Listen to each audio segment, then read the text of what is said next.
네, 안녕하세요. 반갑습니다. 11주차 주간 브리핑 시작합니다. 빚내서 집 산다고요? 투자자가 돌아와서 거래량이 증가한다고요? 빚을 낸다는 건 남의 주머니에서 돈을 빼오는 것이 아니고 미래인의 주머니에서 돈을 빼오는 것이다. 예전에 어떤 코미디 프로에서 본 적이 있는데요. 주인공이 지갑을 주었습니다. 지갑을 주었는데 돈을 빼냈으면은 돈이 채워져 있고 돈을 빼냈으면 채워져 있고 알고 보니까 이 다른 사람의 주머니에 있는 돈이 내 주머니로 옮겨오는 것이었습니다. 뭐 병원비를 내야 되는데 갑자기 어, 이 다른 사람의 주머니에서는 돈이 사라져 버렸습니다. 예, 주인공이 그걸 목격하면서 더 이상 이 지갑을 사용하지 않게 되었다라는 그런 이야기였는데요. 빚을 낸다는 것에 대해서 생각해 봤을 때 시사하는 바가 있지 않나 생각해서 잠깐 가지고 와봤고요. 은행권 주담대가 늘어나는데 은행 자체 주담대는 그닥 늘어나지 않습니다. 디딤돌 버팀목, 전체 주담대가 3.5조 늘어나는데요. 디딤돌 버팀목이 3.4조가 늘어났습니다. 제가 젊은 사람들이 수억씩 빚내서 집 사는 게 요즘 트렌드다 이렇게 말씀드렸는데요. 소득이 많지 않은 계층, 이렇게 보면 이해가 되시겠죠? 이게 투자자가 돌아온 것인가요? 젊은 사람들이 집 살 돈은 부족하고 마구잡이로 빚을 내고 있는 그런 행태로 이해하시면 될 것 같습니다. 매달 집단 대출은 한 2조 정도씩 감소한다고 보시면 됩니다. 제가 빚을 땡겼으면 땡겼을수록 나중에 되면 빚내줄 거 없다. 대출 총량제라고 했다.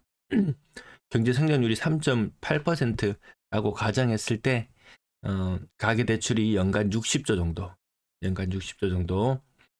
제가 요 표를 계산했을 때요. 대출 내주는 거 정책 자금 40조, 은행 자체 45조, 85조 대출 내주죠. 근데 실제로 매달 뭐 집단 대출 내는 거라든지 원리금 상환하시는 분들 계시지 않습니까? 그 2조 정도씩 잡으면 연간 대출 총액은 60조 정도다. 이렇게 생각하시면 되겠습니다. 요거보다 조금 뭐 40조 이야기도 있고요. 아무튼 60조로 잡고 한번 계산해 보면은 여기도 60조라고 나오거든요. 월별로 5조 정도 대출 낼 수 있는 여력이 있다. 경제 성장률이 이렇게 받쳐줬을 때 요게 떨어지면 떨어질수록 대출 한도는 계속 줄어들 수밖에 없다. 그렇게 보시면 되겠습니다. 2월달 가계대출 4.3조 증가, 주담대 5조 증가. 주담대는 5조 증가했고 기타 대출에서는 이렇게 감소해서 그래서 뭐 4.3조 정도, 가계대출 자체는 4.3조 정도 증가했습니다. 이게 주담대 플러스 기타 대출에 대한 자료고요. 1월 달에는 감소해졌습니다. 1월 달에는 기타 대출을 많이 갚았습니다. 많이 갚았어요. 그래서 요 두 가지 평균을 내보니까 요것이 1.7조더라. 1.7조더라. 그래서 아직까지 대출 내줄 수 있는 여력은 있다. 근데 뭐가 문제가 되냐면요. 서울의 3월 거래량도 많이 늘어나고 있거든요. 빚을 내는 속도가 점점 빨라지고 나면 나중에는 이렇게 잔뜩 빚을 써버리고 나면 나중에는 더 이상 빚을 낼 여력이 없어지더라. 지금 사실 이렇게 대출 낼 때는 아니죠. 금리가 조금 떨어졌다고는 하지만 여전히 금리는 높은 상태. 사람들이 대출을 내지 못하는 그런 상태가 되었을 때 2022년도 전국적으로 집값이 대폭 나가던 시기, 아마 이렇게 빚을 좀 안 내는 시기가 왔으면 하는 바람은 있는데요. 여전히 젊은 사람들에 쏠려서 빚을 많이 내고 있더라. 투자자가 돌아온 것은 아니다. 투자자가 돌아왔다면요, 은행 자체 주담대도 많이 증가해야 될 것이고, 뭐 신용대출이나 이런 부분들도 많이 증가해야 될 텐데요. 오히려 신용대출이나 이런 것들은 갚아 나가고 있는 그런 형국이죠. 여기도 계속 기타 대출들은 계속 갚아 나가고 있다. 나라 전체 주담대 주택담보대출만 봤을 때 아까 5조 증가했다는 뉴스 보셨죠? 네, 기타 대출은 뭐 0.7조 정도 갚아 나갔고 5조 정도 증가하는 동안 대구의 거래량도 1월달 대비 2월의 거래량은 40% 증가했습니다. 3조 정도 대출이 나올 때 대구의 거래량은 한 1,400건대, 1,300, 1,400건대. 5조 정도 대출 나오고 나면 거래량이 한 1,800건대. 또 이것이 막 9조, 10조 과거처럼 이렇게 늘어난다면 거래량은 또 2,000건을 조금 상회할 수도 있겠지만 곧바로 수그러들 수밖에 없겠습니다. 5대 은행 여러 자료를 보는데요. 금융위원회 자료 그리고 5대 은행 자료. 5대 은행만 놓고 보면요. 2월 달에 신규 주담대가 7.49조입니다. 7.49조. 5대 은행에서는 빌리지만 이금융권에서는 돈을 갚아나가고 있습니다. 그래서 사람들이 빚을 많이 내서 집을 사고 있다고 강조하고 싶을 때는 항상 5대 은행 자료를 먼저 언론이 가지고 오더라고요. 자, 전금융권 주담대 기타 대출 증가액 2월 달 4.3조 증가했다. 1월 달에는 감소. 그래서 아까 그 자료를 보셨지만 연간 60조 규모, 한 달에 5조 정도 규모. 이렇게 해서 꾸준히 대출을 내줄 수 있다. 하지만 경제 성장률이 더 떨어진다면 이 규모가 줄어들 수도 있는 거죠. 경상 성장률이 줄어들게 되면은. 그래서 아마 또 이런 주담대 증가에 큰 폭으로 증가하는 것이 여기 또 나타날 것 같습니다. 뭐 미분양도 해소해야 되고 그런 데 대해서 또 대출이 많이 나가야 되는 부분들이 있거든요. 자, 서울 아파트 거래량 보시면은 2월 달 거래량이 5,500건 정도 될 거라고 제가 말씀을 드렸는데요. 3월의 거래량은 어떨 것이냐? 비슷한 시기를 놓고 봤을 때 2월의 거래량의 거의 2배 정도 나올 정도입니다. 이 정도로 거래가 계속 활발하다면 또다시 대출은 이런 식으로 늘어나겠죠.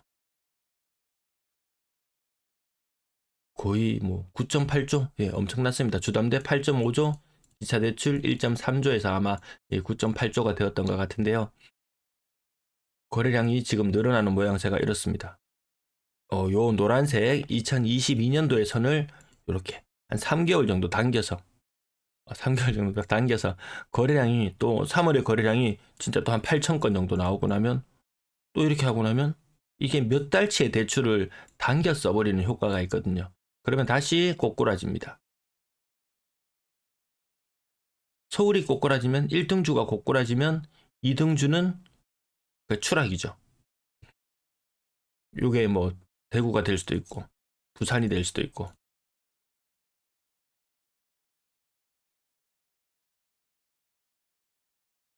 자, 대구 자체, 대구 지역, 요거는 한국은행 자료를 가지고 오는데요. 빚을 많이 갚고 있는 추세입니다, 사실. 빚이 그렇게 많이 늘어나지는 않습니다. 이마저도 대다수는 디딤돌, 보금자리 이런 걸로 국한되지 투자자는 절대로 돌아오지 않았다. 부산 지역도 한번 보시면 부산은요, 여기 보시면은 작년에 서울 다음은 우리 부산 아이가 부산 아이가 이러면서 갑자기 대구는 한 달에 2천억 규모로 대출을 내고 있는데 부산은 6천억 규모로 대출을 냈습니다. 이렇게 대출을 많이 냈다고 해서 거래량이 뭐 엄청나게 늘어났다라든지 혹은 가격이 엄청나게 반등했다라든지 그런 현상은 없었습니다. 대구도 마찬가지였죠.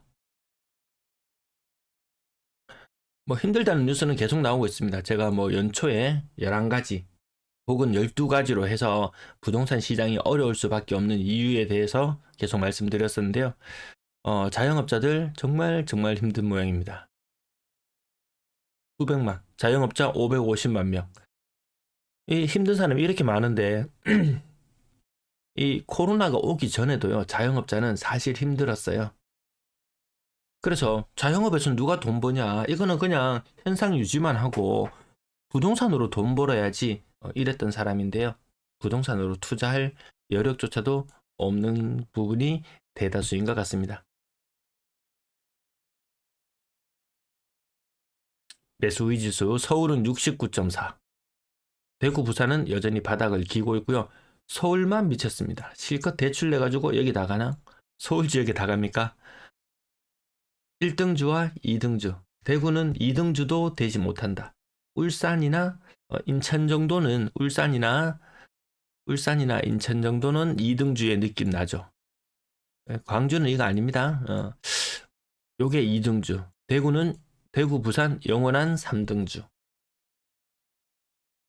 와, 서울이 장난이 아닙니다. 60을 뚫고 올라가는지 한번 두고 보자 라고 했는데 뚫고 올라갔습니다.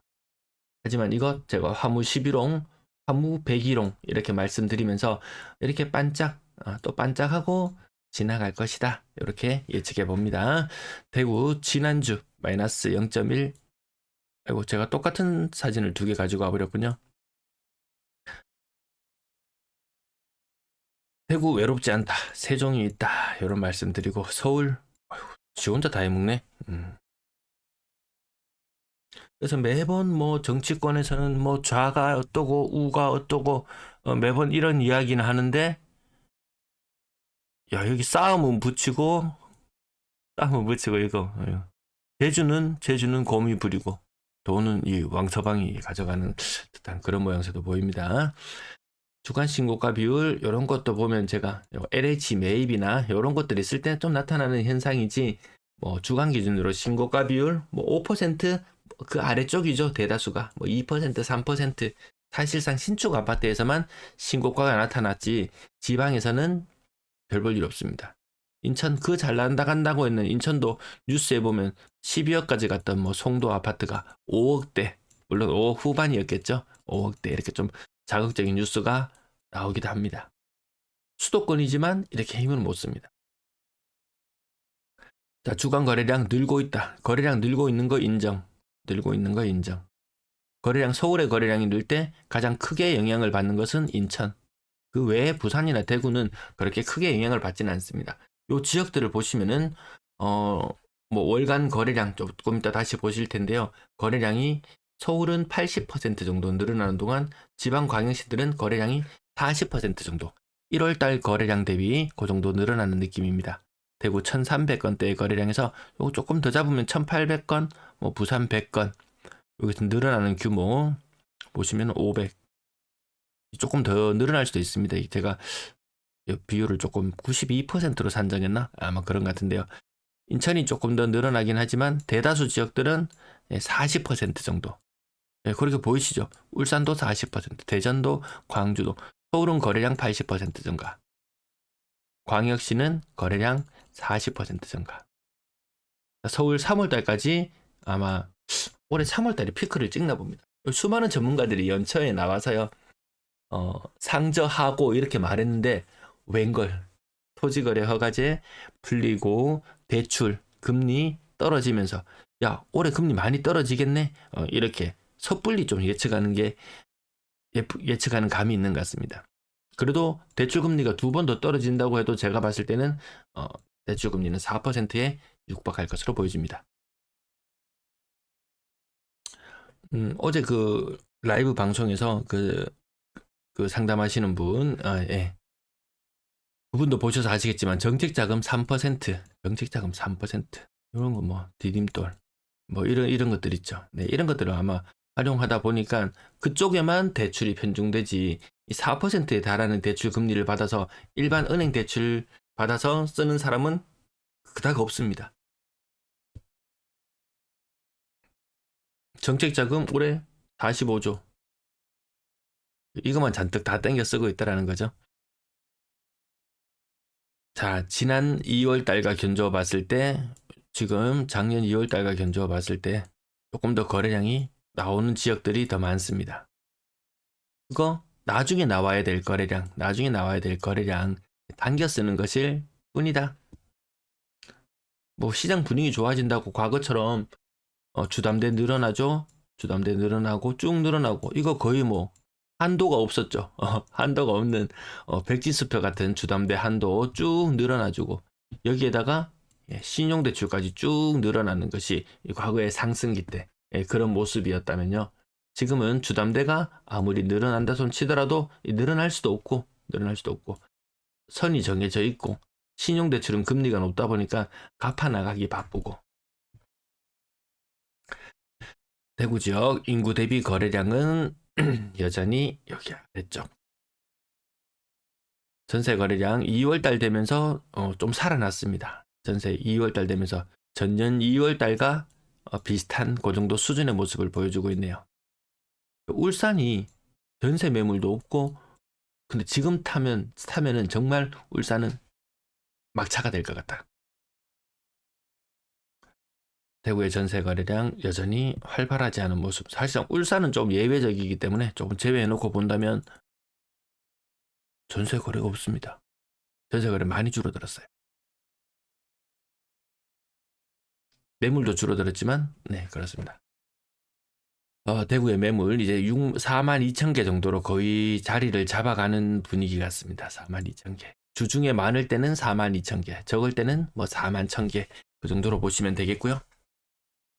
어느덧 인천의 매물이 대구를 추월해 버렸습니다. 인천이 계속 대구보다 매물이 아래쪽이었거든요. 인천 매물이 대구를 초과해 버렸다. 매물이 너무 많아서 입주 물량이 너무 많아서 안 나간다. 대구 그런 이야기 더 이상 할 것이 없겠다.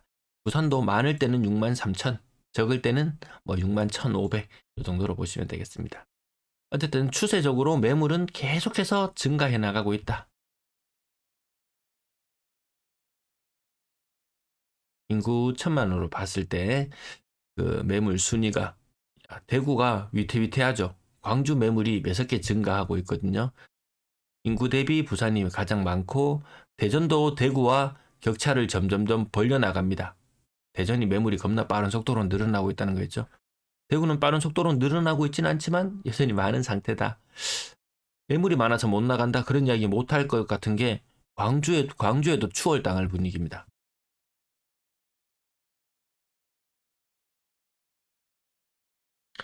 전세 매물은 대구 계속해서 감소하고 있고요. 인구 대비로 환산해 봤을 때도 결코 대구의 매물, 대전의 매물 확실히 많죠. 대전의 매물 겁나게 늘어나고 있습니다. 네, 시청 감사합니다.